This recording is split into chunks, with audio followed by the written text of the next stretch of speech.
اچھا اب ہم یہ بھی جاننا چاہیں گے کہ نیکیوں کے فوائد اور نیکیوں کے ثمرات کیا کیا ہیں، مفتی صاحب قبلہ فرمائیں۔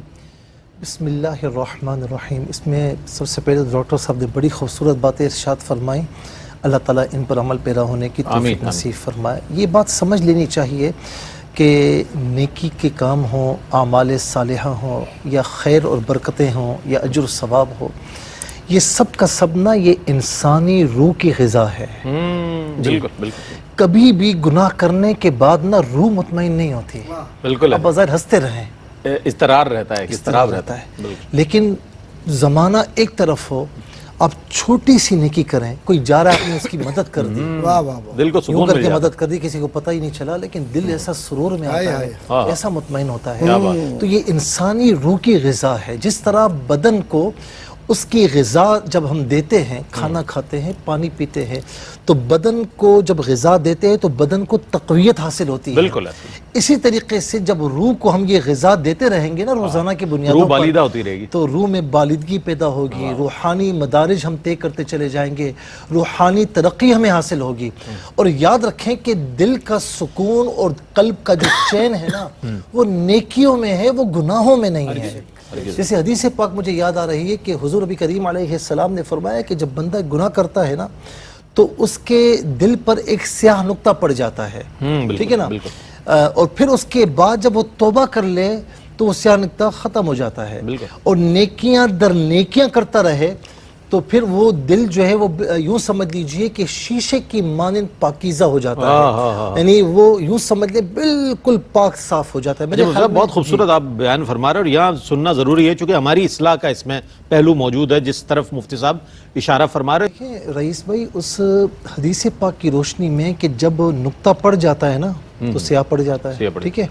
اچھا اب توبہ نہیں کی، نیکیاں نہیں کی تو سیاہی زیادہ ہوتی رہی، پھیلتی چلی گئی، یہاں تک کہ حضور نبی کریم علیہ السلام نے فرمایا کلا بل ران علی قلوبہم ما کانوا یکسبون، یہی دلوں کا زنگ ہے۔ اور فرمایا نا کہ دلوں پر زنگ چڑھ جاتا ہے، صحابہ کرام نے عرض کی یا رسول اللہ زنگ کیسے چڑھتا ہے؟ فرمایا کہ ہاں جیسے لوہے پر زنگ چڑھتا ہے۔ تو عرض کی یا رسول اللہ یہ دور کیسے ہوگا؟ فرمایا قرآن کی تلاوت سے اور کثرت کو موت کو یاد کرنے سے، کثرت کے ساتھ۔ تو یہ ہے نا، تو جب بندہ نیکیاں کرتا ہے، توبہ کرتا رہتا ہے تو یہ قلب چمکدار ہو جاتا ہے، مثل آئینے کے ہو جاتا ہے، روحانی بالدگی پیدا ہوتی ہے، روحانی ترقی کا سفر شروع ہو جاتا ہے، روحانی امن و سکون ملتا ہے۔ اور یہ وہ قیمتی دولت ہے کہ جس کو سرمایہ دار یا جس کے پاس بڑا پیسہ ہو وہ ڈھونڈتے ہیں، کہاں کہاں مارے نہیں پھرتے، لیکن یہ قلبی اطمینان انہیں اللہ تبارک و تعالیٰ عطا نہیں فرماتا۔ یہ فقط نیکیاں کرنے سے اور ان کی حفاظت سے ہی پیدا ہوتا ہے۔ اور یہ آپ دیکھیں کہ جتنی بھی صالحین ہیں ان کی تاریخ اٹھا کر دیکھیں، سیرت، وہ سب نیکیاں کرتے بھی تھے، نیکیوں کو سنبھالتے بھی تھے۔ اور یہی وجہ ہے کہ جب ایسا نیک بندہ اللہ تعالیٰ کی بارگاہ میں ہاتھ اٹھاتا ہے تو رب تعالیٰ فرماتا ہے کہ میں اس کی دعا کو رد نہیں فرماتا۔ اور سلف و صالحین سے یہ منقول ہے کہ جو نیک بندہ ہوتا ہے، نیکیوں کی حفاظت کرتا ہے،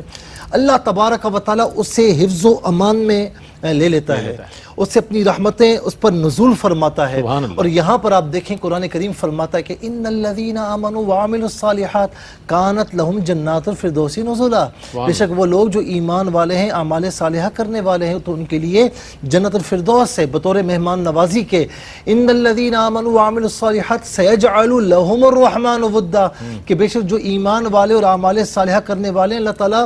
غیبی طریقے سے فرشتوں کے ذریعے، حدیث پاک ہے اس کی روشنی میں عرض کر رہا ہوں، ان کی محبت لوگوں کے دلوں میں ڈال دیتا ہے۔ اور آخری بات یہ کروں گا کہ جو نیک لوگ ہوتے ہیں، نیکیوں کو سنبھالنے والے ہوتے ہیں، صرف ان کے مال کی حفاظت نہیں ہوتی، صرف ان کی رزق حلال میں برکت نہیں ہوتی، بلکہ ان کی آنے والی جو نسلیں ہوتی ہیں نا، اللہ تعالیٰ اس رزق کو بھی سنبھالتا ہے۔ وہ جو گیاں والا واقعہ سورہ بقرہ میں اللہ رب العالمین نے سنبھال کر رکھا تھا، اسی طریقے سے حضرت خضر اور موسیٰ علیہ السلام کا جو واقعہ دیوار گرائی تھی خضر علیہ السلام نے، تو وہ دیوار کے نیچے یتیموں کا مال مدفون تھا، ان کا باپ ایک نیک آدمی تھا۔